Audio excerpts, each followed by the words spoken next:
الا باذن اللہ، حالانکہ وہ کسی کو بھی نقصان نہیں پہنچانے والے سوائے مگر اللہ کے حکم سے۔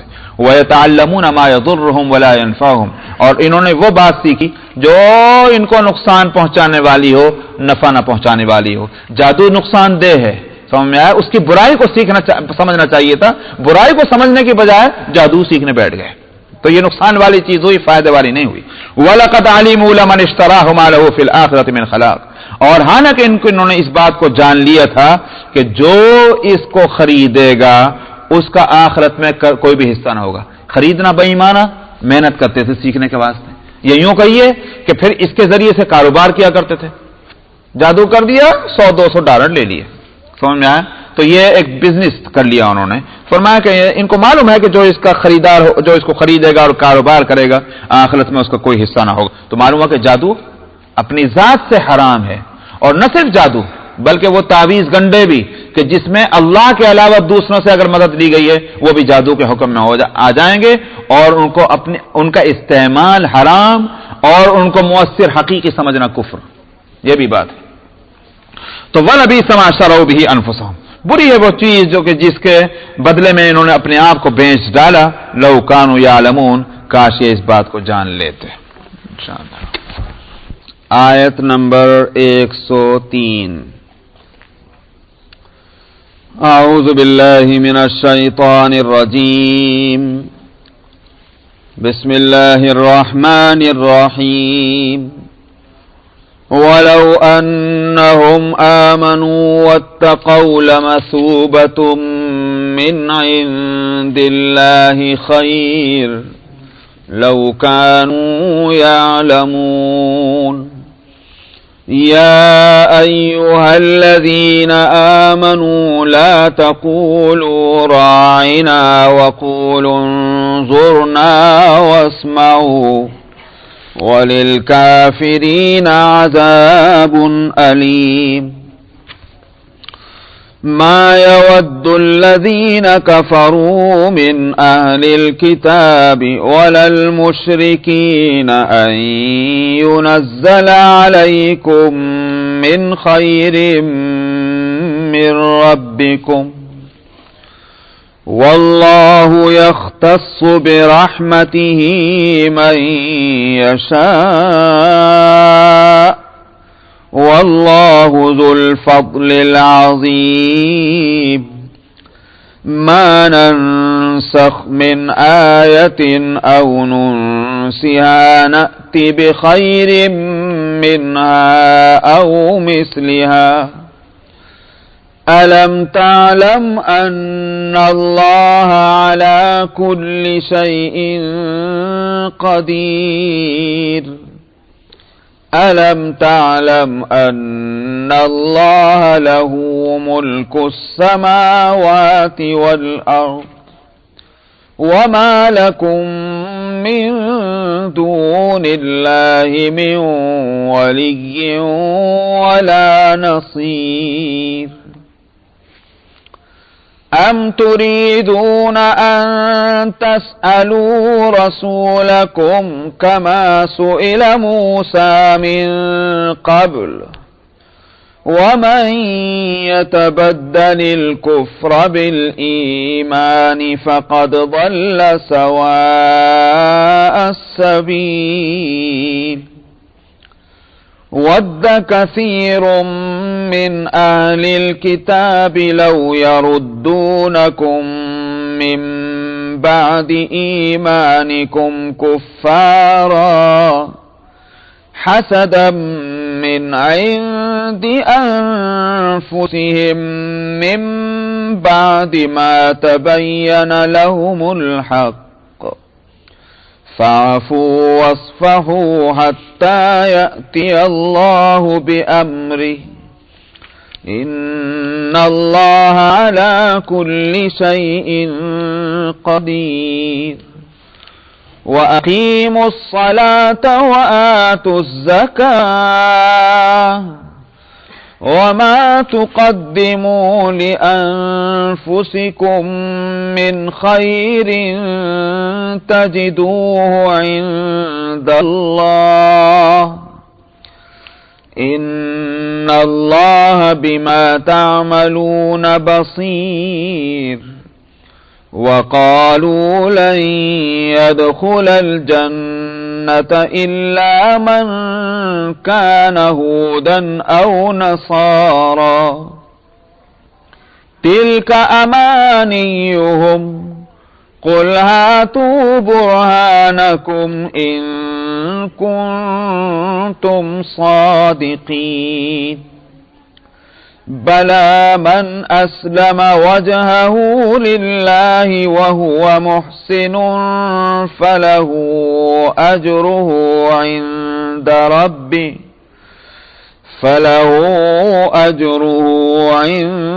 ربه ولا خوف عليهم ولا هم يحزنون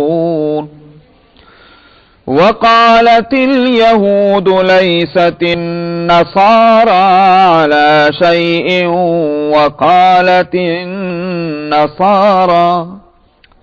وقالت النصارى ليست اليهود على شيء وهم يتلون الكتاب كذلك قال الذين لا يعلمون مثل قولهم فالله يحكم بينهم يوم القيامة فيما كانوا فيه يختلفون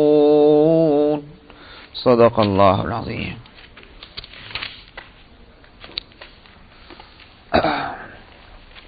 گزشتہ آیتوں میں جو بات بتلائی گئی تھی اس کا حاصل یہ تھا کہ یہ بنی اسرائیل ان کے مزاج میں اتنا بگاڑ آیا ہوا ہے کہ یہ حق کو نہیں قبول کرتے اور باطل اور بری بات کے جس سے روکا جائے اسی کو لیتے ہیں. اور چنانچہ یہ ہوا کہ انبیاء علیہ السلام کی جو تعلیمات اور ہدایتیں تھیں اور ان کی شریعت تھی، اس شریعت کے احکام تھے، ان کو تو انہوں نے پس پش ڈالا. اور جب ہم نے فرشتوں کو بھیجا یہ بتلانے کے واسطے کہ جادو یہ ہوتا ہے اور جادو بری چیز ہے، اسی کو لینا شروع کر دیا. یہ ہے مزاج کے بگاڑ کی بات. اس کے بعد یہاں فرماتے ہیں کہ اگر یہ ایمان لے آئیں اور تقوی کی راہ اختیار کریں تو ان کا اجر اللہ کے پاس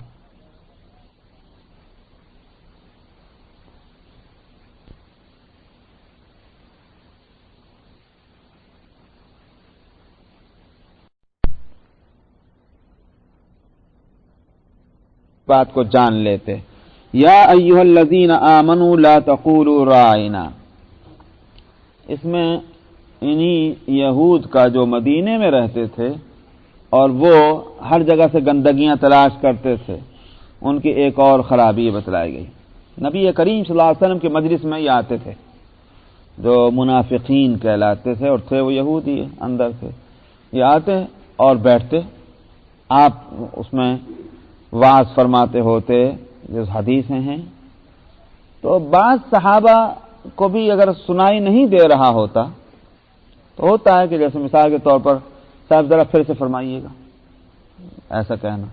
تو وہ جو منافقین تھے وہ زیادہ یہ بات کہتے تھے اور اس کے لیے لفظ کا استعمال کرتے تھے رائنا. رائنا کے دو معنی بلکہ کئی معنی آتے ہیں.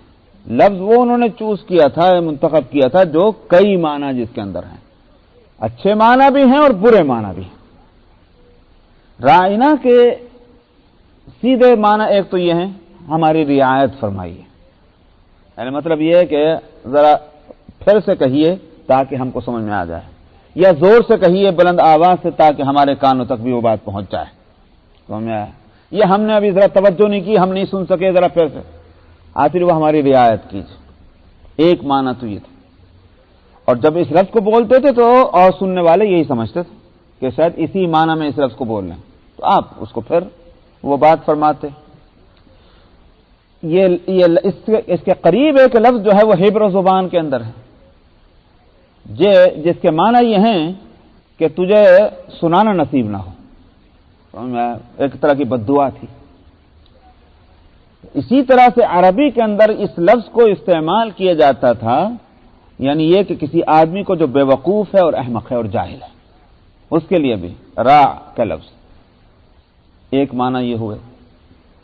اور تیسرے یہ کہ اگر اس کو عین کو تھوڑا سا دبا کر بول دیا جائے رعینا، تو پھر اس کے معنی ہو جائیں گے اے ہمارے چرواہے جو جانوروں کو چراتا ہے۔ یہودی اس لفظ کو استعمال کرتے تھے تو صحابہ تو یہ سمجھتے تھے کہ اس کے معنی جو ہیں ہماری رعایت فرمائیے یہ بولتے ہیں، لیکن یہ اندر سے خوش ہوتے تھے اور جا کر کہتے تھے دیکھنا کیسے ہم نے ان کی مذاق بنائی ہے۔ یہ تھی وہ بات، صحابہ کو تو پتہ نہیں چلتا تھا، مگر اللہ سبحانہ و تعالیٰ سے کہاں چھپنے والی بات۔ اللہ تعالیٰ نے ان منافقین کو مسلمانوں سے الگ کرنے کے لیے، اور مسلمان جو تھے وہ ان کا دیکھا دیکھی وہ بھی اس لفظ کو استعمال کرنے لگے، حالانکہ ان کا جذبہ وہ نہیں تھا اور نہ وہ معنی برے مراد لیتے تھے، لیکن وہ لفظ استعمال کرتے تھے۔ اب یہود تو اپنے غلط مقصد کے لیے استعمال کر رہے ہیں اور مسلمان اسی لفظ کو اچھے مقصد کے لیے استعمال کر رہے ہیں، یہ تھی وہ بات۔ تو یہاں اللہ تعالیٰ نے اسے روک دیا ہے۔ اب پڑھیے آپ، اے ایمان والو نہ کہو تم رائنا وقول انظرنا، کہو تم انظرنا، یعنی ذرا ہمارا بھی خیال فرمائیے، ذرا ہماری طرف نظر فرمائیے، یہ لفظ استعمال کو تو حاصل تو ایک ہی ہے، ہماری رعایت فرمائیے یا ہماری طرف نظر فرمائیے، لیکن لفظ کو بدلوایا۔ اور پھر اس سے آگے یہ کہ واسمعوا، ایک بات تو یہ کہ تم نبی کے مجلس میں بیٹھے ہو، کسی اور کے مجلس میں نہیں، کیوں نوبت آتی ہے یہ بات کہنے کی کہ صاحب ہم کو ذرا سمجھ میں نہیں آیا پھر سے فرمائیے؟ کان کھول کے کیوں نہیں بیٹھتے؟ توجہ کے ساتھ سننے کی کیوں کوشش نہیں کرتے؟ وہ منافقین جو ہے ان کا تو دماغ اڑا رہتا ہے، سمجھا، وہ تو اپنے الگ الگ پلان بنانے کے اندر اپنے دماغ کو کھپائے ہوئے ہیں، اس لیے وہ بیٹھ کر کہتے ہیں کہ ہم کو پھر سے فرمائیے، لیکن تم کو تو یہاں ہوش کو گوش کے ساتھ بیٹھنا چاہیے، تو اول تو پوری توجہ کے ساتھ سننے کی کوشش کرو، لیکن اگر اتفاق سے بات سمجھ میں نہیں آئی ہے اس کے لیے جو لفظ استعمال کرو وہ انظرنا، وہ لفظ چھوڑ دو کہ جس کو وہ غلط مقصد کے لیے استعمال کر رہے ہیں۔ واسمعوا، فرمایا وللکافرین عذاب علیم، اور کافروں کے لیے دردناک عذاب۔ اس سے ایک اصول نکلا، اور اصول یہ نکلا کہ وہ عمل اور وہ کام کہ جو اپنی ذات سے چاہے برا نہ ہو لیکن اس سے اس کے غلط مطلب بھی نکل سکتے ہیں، سمجھ میں آیا، لوگوں پر اس کا اثر غلط بھی پڑ سکتا ہے، وہ عمل نہیں کیا جانا چاہیے، سمجھ میں آیا، جو قابل تہمت بن جائے عمل، وہ عمل چاہے اپنی ذات سے برا نہ ہو وہ راستہ اختیار نہیں کرنا چاہیے۔ اور اس سلسلے میں بہت سے اس اصول کے ذیل میں بہت سے عمل آ رہے ہیں نبی کریم صلی اللہ علیہ وسلم کے سے ثابت۔ مثلا آپ ایک موقع پر تشریف لے جا رہے تھے اور آپ کی زوجہ آپ کے ساتھ تھی ام المومنین، تو پردہ کا حکم اتر چکا تھا، اس لیے وہ چادر سے پورے طور پر ڈھکائی اور وہ اس طرح جا رہی تھی۔ راستے میں ایک صحابی مل گئے تو آپ نے فرمایا یہ میری بیوی ہیں فلاں۔ انہوں نے کہا یا رسول اللہ آپ کیوں فرما رہے ہیں؟ ہم کوئی آپ کے فرمانے کی ضرورت کیا تھی؟ کیا ہمارے دل میں کوئی بات پیدا ہو جاتی کہ آپ کسی اجنبی عورت، مطلب یہ کہ آپ کسی اجنبی عورت کے ساتھ جا رہے ہیں؟ آپ نے فرمایا ہاں شیطان جو ہے وہ کہیں دل میں وسوسہ ڈال بھی دیتا، اس لیے میں نے بتلا دیا۔ تو اب دیکھیے، ایک تو یہ کہ بیوی کے ساتھ جانا ظاہر ہے کوئی برا عمل نہیں، صحیح عمل ہے، اور وہ بیوی بھی پردے کے ساتھ جا رہی ہے، کوئی غلطی اس میں نہیں۔ پھر یہ کہ پوزیشن یہ ہے کہ ظاہر ہے کہ آپ کی پوری زندگی صاف ستھری ہے، کہیں بھی داغ دھبا آپ کی زندگی پر نہیں بے حیائی کا۔ اور تیسری بات یہ ہے کہ آپ جہاں ہیں اور جہاں چل رہے ہیں پھر رہے ہیں وہاں صحابہ ہیں، تو صحابہ میں سے کون ایسا ہوگا کہ جو نبی کریم صلی اللہ علیہ وسلم کے تعلق سے برا خیال اپنے دل میں لائے گا؟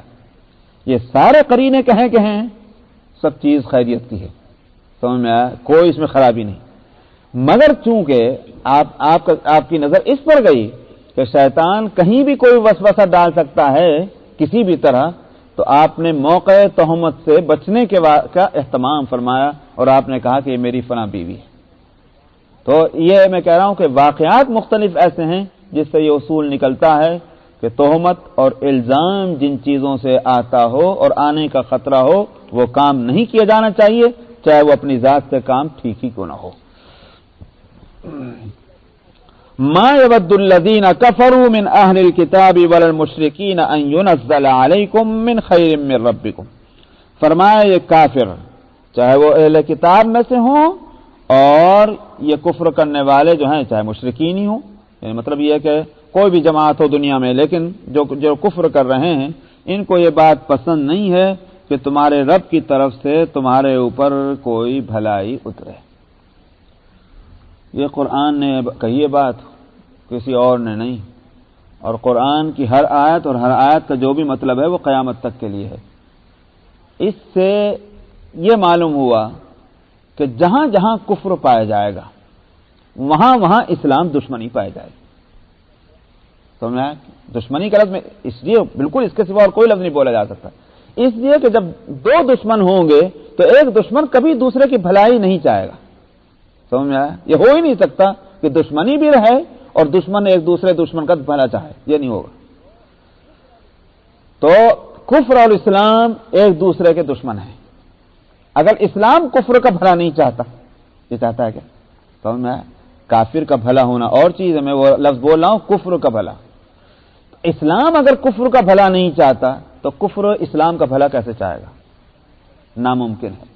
لہذا جہاں جہاں کفر پایا جائے گا اور ایکٹیولی پایا جائے گا اس کا لازمی اثر یہ ہوگا کہ وہاں اسلام کی خیرخواہی نہیں ہوگی۔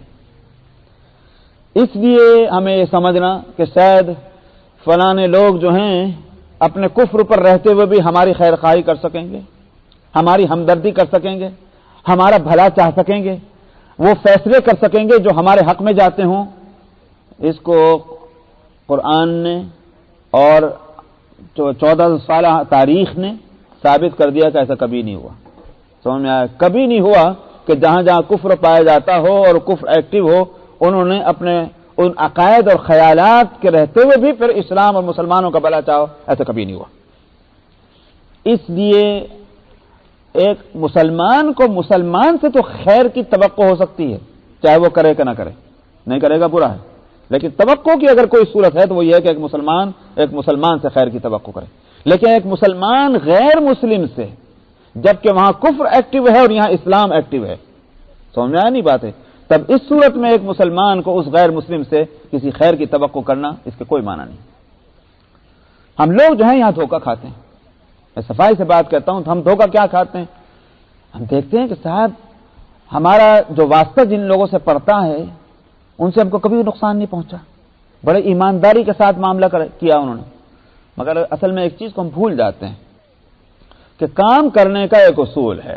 مثلا پالیٹکس کا اصول ہے، پالیٹیشین جو ہے وہ مثلا اس اصول کے لحاظ سے وہ آپ کا جو اس ملک میں مثلا ایک رائٹ ہے قانونی، آپ کو اس سے وہ محروم نہیں کر سکتا، تو وہ قانون کی پاسداری کرنا چاہتا ہے، وہ آپ کی خیر خواہی نہیں۔ اس بات کو سمجھنے کی ضرورت ہے۔ ایک ہے ہماری خیر خواہی چاہنا اور ایک ہے اپنے ملک کے یا اس کنٹری کے قانون کو جو ہے پابندی کرنا۔ وہ قانون کی پابندی کرنا چاہتا ہے، وہ اپنے پر وہ الزام نہیں لینا چاہتا کہ یہ قانون شکن ہے، قانون کو توڑنے والا ہے۔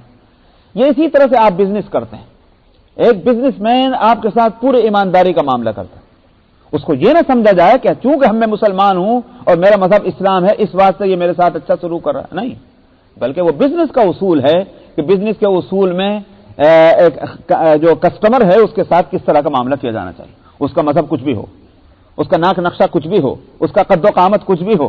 اس کی ایک مثال مثلا میں ایک مثال میں دیتا ہوں، کسٹمر بدصورت ہے، سمجھ میں آیا؟ اس کے بدن سے بدبوئیں اٹھ رہی ہیں۔ ایک کسٹمر ہے جو نہایت خوبصورت ہے، بدن سے خوشبوئیں پھوٹ رہی ہیں۔ وہ جو بزنس والا ہے وہ دونوں کے ساتھ بزنس کرنے میں فرق کرے گا؟ وہ دکان والا اسٹور والا دونوں کو سامان ایک ہی طرح دے گا، اسی خوش اخلاقی کے ساتھ دے گا جو ایک کے ساتھ برت رہا ہے وہی دوسرے کے ساتھ، ٹھیک سامان اسی طرح اس کو دے گا، خوبصورت جس طرح خوبصورت کو دیا اسی طرح اس کو بھی دے گا۔ تو حالانکہ خوبصورت ہی ہے، اس کو ہر ایک آدمی پسند کرتا ہے، اس نے بھی پسند کیا ہوگا، بدصورت ہی ہے، اس کو ہر آدمی ناپسند کرتا ہے، اس نے بھی ناپسند کیا ہوگا۔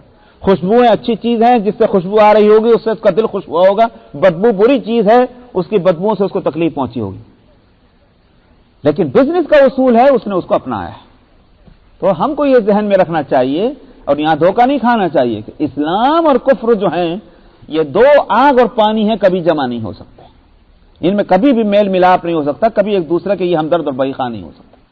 یہی ہے ما یود الذین، فرمایا کہ جنہوں نے کفر کیا چاہے وہ اہل کتاب میں سے ہوں اور یہ مشرکین کی جماعت جو ہے ان میں سے ہوں، فرمایا ان کو یہ بات کبھی پسند نہیں ہے کہ تمہارے اوپر کوئی بھلائی اترے تمہارے رب کی طرف سے، واللہ یختص برحمتہ من یشاء۔ اچھا صاحب، خاص طور پر یہ بات کس موقع پر کہی گئی ہے؟ ایک اصول کا انداز تو اختیار کیا، مگر موقع کیا تھا؟ بات یہ تھی کہ نبی کریم صلی اللہ علیہ وسلم جب دنیا میں تشریف لائے تو اس سے پہلے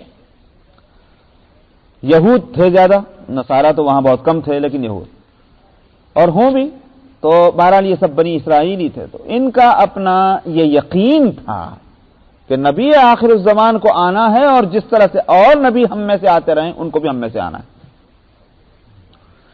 لیکن نبی کریم صلی اللہ علیہ وسلم ان میں سے نہ آئے، بلکہ بنو اسماعیل میں سے آئے۔ مکے میں رہنے والے جو عرب خاندان تھے، حضرت اسماعیل علیہ الصلاۃ والسلام کے اولاد میں، ان میں آپ تشریف لائے۔ جب آپ اس میں، اور لوگوں نے پہچان لیا جب ان علامتوں سے کہ جو علامتیں کتابوں میں تھیں، تو یہود تو فرنٹ ہو گئے، کیونکہ ان کو بڑی جلن ہوئی کہ جس نبی کی وجہ سے ہم چیخا کرتے تھے کہ آنے دو اس نبی کو، ہم سب کو جو ہے ٹھکانے لگا دیں گے اور ہمارا جھنڈا سب سے اونچا ہوگا، یہ نبی تو ہمارے میں سے نہیں دوسروں میں سے آیا، جن کے خلاف ہم تقریریں کیا کرتے تھے یہ نبی انہی میں آ گیا۔ تو یہ تھی ان کے فرنٹ ہونے کی بات۔ تو صاحب مشرکین پہ کیا گزری؟ مشرکین کا معاملہ یہ تھا کہ نبی کریم صلی اللہ علیہ وسلم تشریف لائے تو بنو ہاشم میں، سمجھ میں آیا، عبد المطلب کے پوتے بن کر، عبداللہ کے بیٹے بن کر بنو ہاشم میں۔ ظاہر ہے کہ نبی کو کسی نہ کسی گھر میں آنا ہے، سمجھ میں آیا۔ وہاں عرب کے اندر تھا برادری اور خاندان کا مقابلہ۔ ایک تو بات یہ تھی کہ بنو ہاشم میں اگر کوئی بات ہو رہی ہے تو ان کی ٹکر کے جو دوسرے لوگ ہیں برادری میں، دوسری برادریاں، تو وہ اس بات کی کوشش کیا کرتے تھے کہ ہم ان سے نیچے نہ رہیں اور ہم ان سے پیچھے نہ رہیں۔ سوال یہ ہے کہ نبی کے آ جائے تو اب اس میں کیسے کریں؟ یہ تو نہیں ہو سکتا کہ تم ایک نبی لایا ہم ایک اور لے آئیں، یہ کوئی اپنے گھر کی چیز تھوڑی۔ یہ ایک دوسرا سبب ہوا۔ تیسری بات مشرکین کے اندر یہ بھی پیش آئی کہ عبد المطلب کا خاندان اچھا ضرور تھا، سب لوگ ان کی ریسپیکٹ کرتے تھے، مگر کس وجہ سے؟ ان کی شرافت کی وجہ سے، ان کے اخلاق اور کردار اور کیریکٹر کی وجہ سے۔ بہرحال اخلاق اور کردار اپنا اثر رکھتا ہے، مگر معاشرے میں جو ایک بگاڑ تھا، اور جو آج بھی ہم اپنے معاشرے میں دیکھتے ہیں، اور ہر امت کے اندر وہ جب بگاڑ آیا اور اس کا اثر یہ ضرور ہوا کہ لوگوں کا عام ذہن یہ بنتا چلا گیا کہ جس کے پاس پیسہ اسی کے پاس عزت، اور اسی کے پاس شرافت، اور اسی کے پاس سیادت اور آقائیت۔ وہ پیسہ جو ہے یہ سارے عیبوں کو چھپا کر اور اس آدمی کو سب سے زیادہ باکمال بنا دیتا ہے۔ یہ جو ایک بگاڑ ہے معاشرے کا کہ جب یہ لوگوں کے ذہنوں میں یہ بات آ جائے تو پھر اس کے معنی یہ ہو گئے کہ صاحب تندرستی بھی کس کو ملنا چاہیے؟ جس کے پاس پیسہ ہے، سمجھ میں آیا۔ پولیٹیکلی سرداری کن کو ملنا چاہیے؟ جن کے پاس پیسہ ہے۔ اور تو اور میں آج کے جو ہے الفاظ میں کہتا ہوں، مسجد کا متولی کس کو بننا چاہیے؟ جو مالدار ہو، سمجھ میں نہیں ہے۔ مدرسے کا محتمم کس کو بننا چاہیے؟ جو مالدار ہو۔ ہمارے سارے معاملات کا ذمہ دار کس کو بننا چاہیے؟ جو ٹھیک وہی ذہن معاشرے کے بگاڑ کے نتیجے میں آیا۔ تو اب سوال یہ تھا کہ جو وہاں اونچی ناک والے تھے قریش میں، جن کے پاس پیسہ تھا، سمجھ میں آیا، جن کے پاس نوکر اور چاکر تھے، جن کے کیا بلڈنگیں تھیں، تو ان کے ہوتے ہوئے نبی کریم صلی اللہ علیہ وسلم تشریف لائے تو عبد المطلب کے اس گھرانے میں کہ جہاں صورتحال یہ تھی کہ عبد المطلب کا جب انتقال ہو گیا اور ابو طالب جو ہے ذمہ دار بنے ہیں اس گھرانے کے، اور نبی کریم صلی اللہ علیہ وسلم کے لیے بھی آپ ہی گویوں کا یہ ولی بن گئے بڑے ہونے کے لحاظ سے، تو عبد المطلب کی صورت، ابو طالب کی صورت یہ تھی کثیر العیال، کافی ان کی اولاد، اور اولاد پوری اتنی اولاد ہونے کی صورت میں خرچ بھی پورا کرنا مشکل تھا۔ اسی وجہ سے یہ آتا ہے کہ نبی کریم صلی اللہ علیہ وسلم نے حضرت علی رضی اللہ عنہ، جو بہت چھوٹی اولاد تھی ابو طالب کی، آپ نے ان کو اپنی تحویل میں لے لیا کہ ان کے خرچے ورچے کی آپ فکر چھوڑ دیں، ان کے خرچ کا میں ذمہ دار رہوں گا۔ کیوں؟ اس لیے کہ وہ خرچ کی تنگی کو دیکھ رہے تھے نبی کریم صلی اللہ علیہ وسلم۔